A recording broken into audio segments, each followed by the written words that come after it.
to thermal analysis. So what is thermal analysis? Why thermal analysis is performed?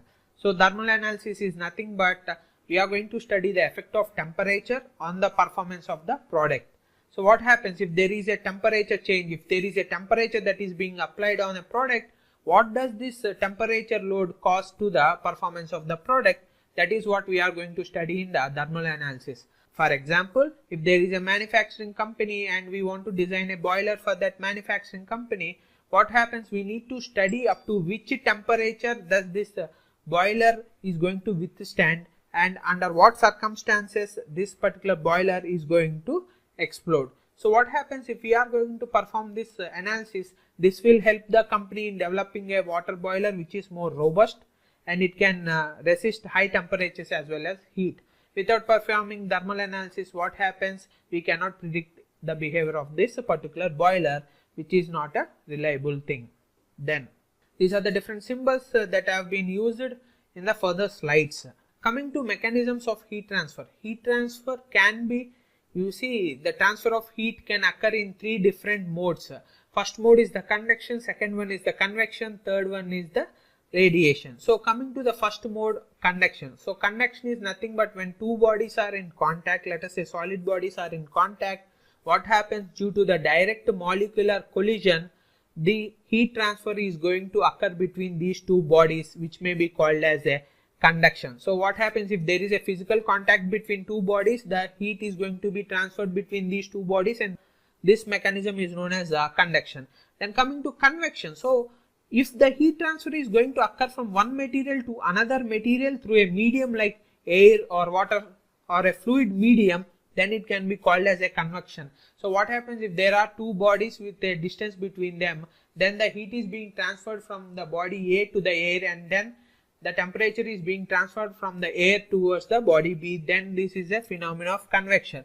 Then coming to radiation. Radiation is nothing but if the particular heat is going to be transmitted in the form of electromagnetic waves, then we call it as radiation. So for example, if there is a heat transfer in a vacuum, then it is going to occur through electromagnetic waves, which means the heat transfer is going through radiation. So here is an example of conduction, convection as well as a radiation. If you are at a fire and you are trying to heat up this particular metal rod, what happens? The heat will be conducted from this point to this point. Then coming to convection, see here the fire is going to heat up the air and the air is going to heat up our hands. So this is a form of convection. And then coming to this radiation, if we don't have any medium, the heat is going to be transferred in the form of radiation. Coming to the conduction. So the conduction heat transfer is defined by Fourier's law of conduction, which is nothing but Q equal to minus Kn and dt by dn, where dt by dn is the thermal gradient and then T is the temperature, Kn is the thermal conductivity. So Q is the heat flow per unit area. Convection heat transfer is defined by Newton's law of cooling, where Q equal to H into Ts minus Tf, where Ts is the surface temperature, Tf is the bulk temperature, then bulk fluid temperature, then H is the convective film coefficient. So convention is typically applied as a surface boundary condition. Then coming to radiation. Radiation is governed by the Stephens-Boltzmann law, which states that Q equal to sigma epsilon Ai Fij Ti minus Tj whole to the power of 4. So what happens? Sigma is the Stephen-Boltzmann constant, emissivity area of the surface I, absolute temperature of surface I, Tj is the absolute temperature of surface J. So coming to the first law of thermodynamics, conservation of energy requires that the net change of the energy system is always equal to the net transfer of energy across the system boundary as the heat or work. So whatever the amount of heat we are going to supply, it should be going out of the system in the form of either heat or work. Coming to the applications of thermal analysis, this particular thermal analysis is applied in many fields like aerospace, automobile, marine, electronics, sports, construction, offshore structures. You name it, you can perform thermal analysis, especially in electronics where a lot of temperature based properties of material are present. Likewise in automobiles, in aerospace, suppose if we take an example of a spacecraft coming from the space into the atmosphere, what happens? Without heat shield, it is going to melt. So if you want to design the heat shield efficiently, you should be performing the thermal analysis.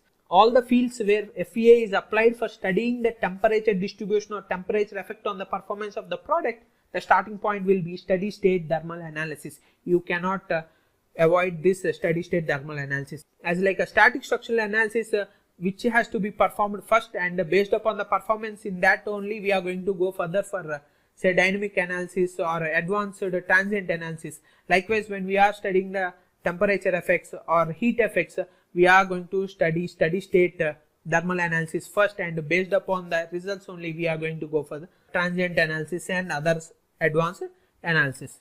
In the next lecture, I am going to tell you how to access this steady state thermal analysis inside ANSYS Workbench. Introduction to thermal analysis inside ANSYS Workbench.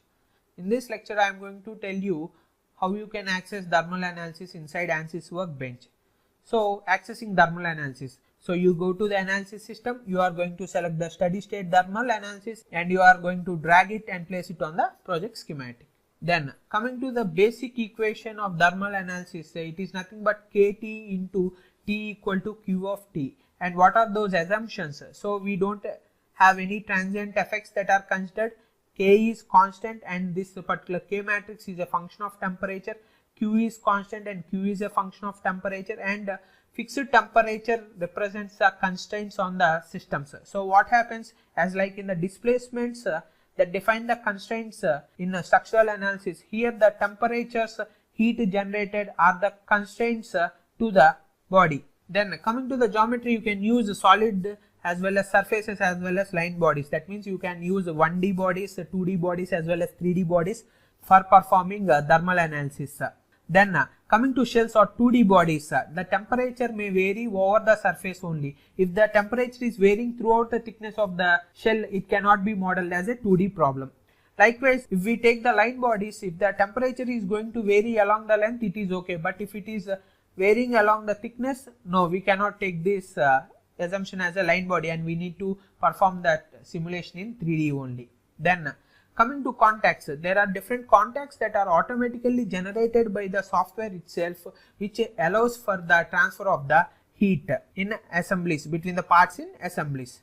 Then coming to the material properties, for basic thermal analysis you only need one single property of the material, that is thermal conductivity. But based upon the type of analysis you are going to perform, let us say if you are going to perform thermostructural analysis, you need to be giving out the Young's modulus and Poisson's ratio as well as the coefficient of thermal expansion alpha.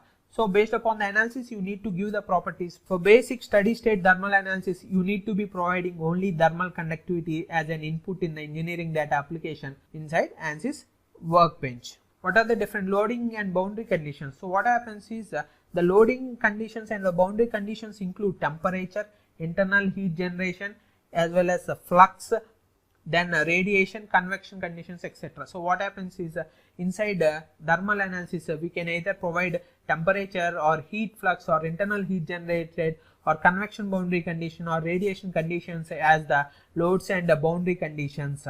Then coming to the results, what are the results we are going to find out? We are going to find out the total and directional heat flux on any face or the body. And then we can also find out the temperature distribution. We can find out the reaction values at different temperature boundary conditions, and we are also going to find out the contact status. So in addition to all of these things, we can also animate the results so that we can find out the flow of heat from which position to which position the heat is going to flow, and other sorts of things we can understand well by using the animation feature available inside ANSYS Workbench. In the next lecture, I am going to introduce you to thermal analysis inside ANSYS Workbench using an example.